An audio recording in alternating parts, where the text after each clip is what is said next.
Hello and welcome to New Gameplay. Today, I am your host, Alex Stadnick, and I got a full house with me, some of the industry's best. First up, we have Dan Tack. Hello, sir.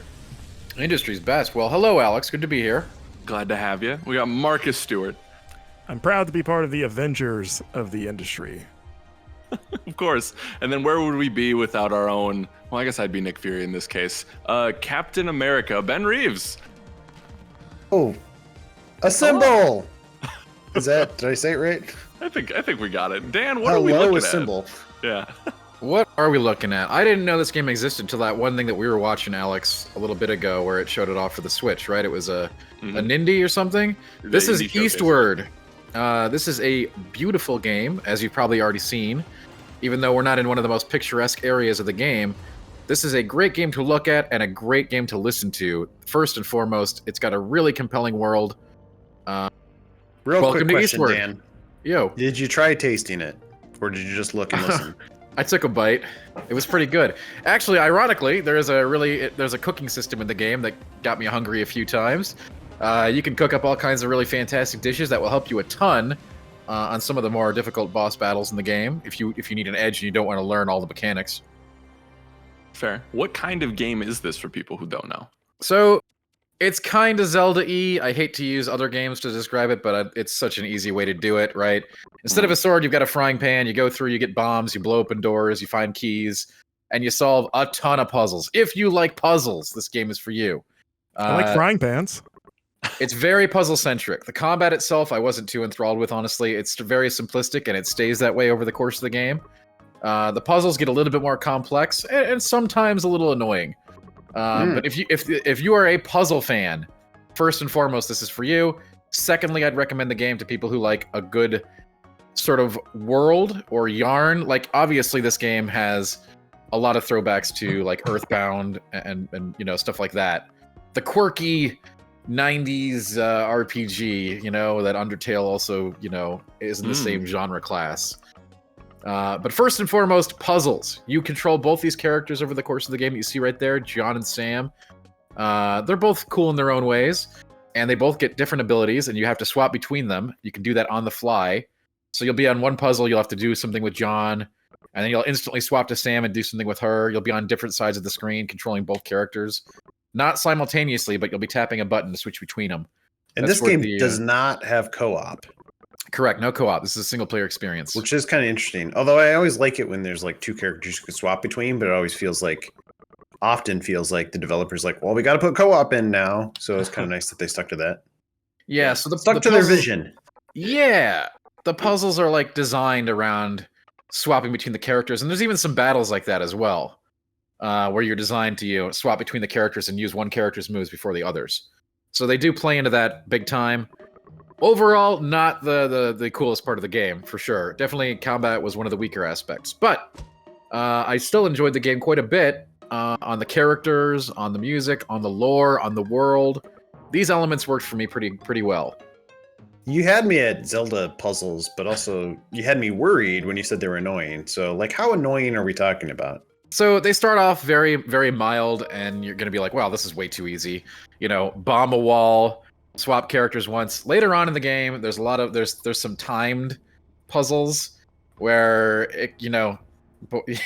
depending on what mood you're in, you're going to be doing a lot of them. There's like this one area that's just puzzles for a long time, and a lot of them include time trial puzzles. So you might not have as great of a time in that one because it just gets really long in the tooth at that point. You're ready for things to move on, I'll say. And it's just a lot of puzzles, and they're more difficult than the ones in the early game. They're like, you're not going to sit there and be like, man, I need to look up a solution to this. You're going to be like, well, I get it. But here's another one, and again, they're timed, right? So you kind of have to do some trial and error, and you'll be like, okay, I need to fling a bomb over this area, because I'll show that off in a little bit. They don't have you do that in this part of the game, but I showed it off in a shot just because you can do it. You're going to have to learn how to like bat your bombs with your frying pan to get them over gaps and stuff. So maybe you'll be doing that on a moving platform while Sam is throwing an energy bolt to slow something else down and activating a switch. So there's like you're going to be doing more extensive puzzling than dragging a crate and dropping a bomb eventually here.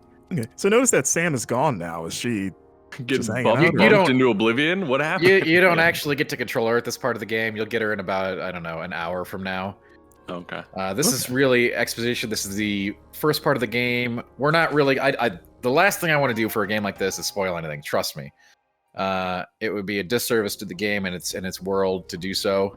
So that's why we started off in this area instead of some of the later and far more interesting areas than Cave with Slugs. Okay. So Dan, you've used Zelda a lot. You've invoked Zelda things like bombs. What would you say is the most unique item that you can talk about? Honestly, none of the combat stuff is unique or interesting. It's about you get different versions of bombs, floating bombs, remote bombs, a couple of different ranged weapons like a flamethrower, A hook shot, perhaps? saw gun. There is no Boomerang? hook shot, believe it or not. Okay. But clearly the core combat and the bombs and all that stuff is very, and then finding the key to get to the exit of the dungeon.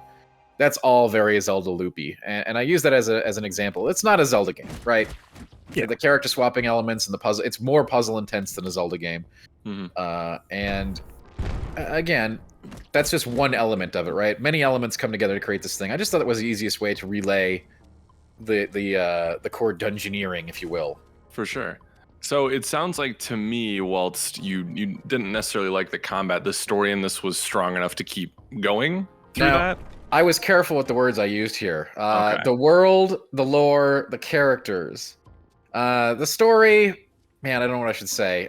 You're gonna figure it out long before the game decides to explicitly tell you certain things, okay? And Okay. it's designed that way, that's fine.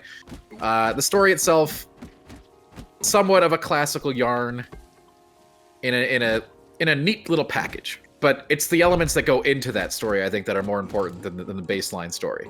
Okay. The worlds that you go during that, the elements that go into creating everything around that core story, I think, are more interesting than the story itself.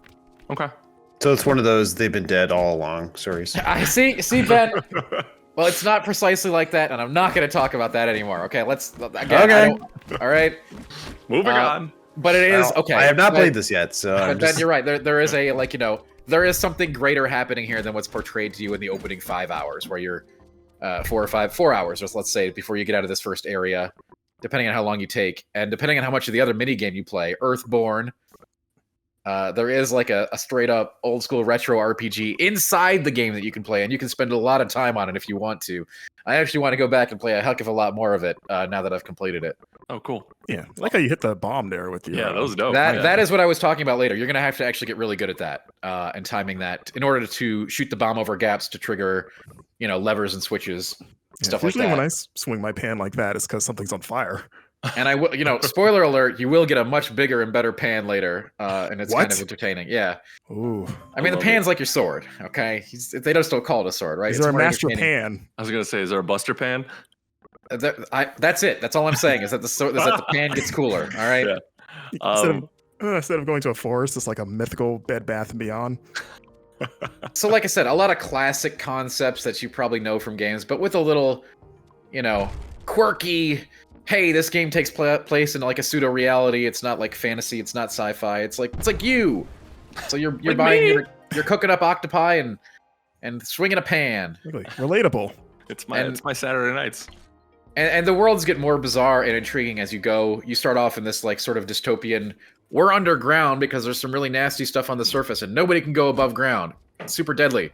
Don't go there. So obviously, your whole route in the first chapter is like, let's go there.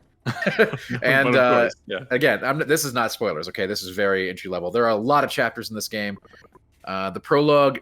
I did not expect this game to go where it went at the beginning. I was like, man, this is a really by the book tale, and things get much more interesting and entertaining outside of the world of Pot Rock Isle, as it's called. Cool. Pot Rock? Yeah, the world names are all very, again, hey, we're not Earthbound, we're being quirky, yo. It's Yacht Rock's cousin, apparently. Well, cool. I think this is a pretty good look at Eastward.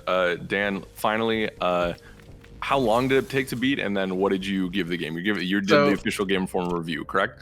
I did, and I'm giving this game an 8.5, a non-completionist run where you explore a little bit and talk to everybody without fully going into the game within a game. I'd say should take you about 20 hours. Cool. Music to my ears. And then for PC and Switch, That's right.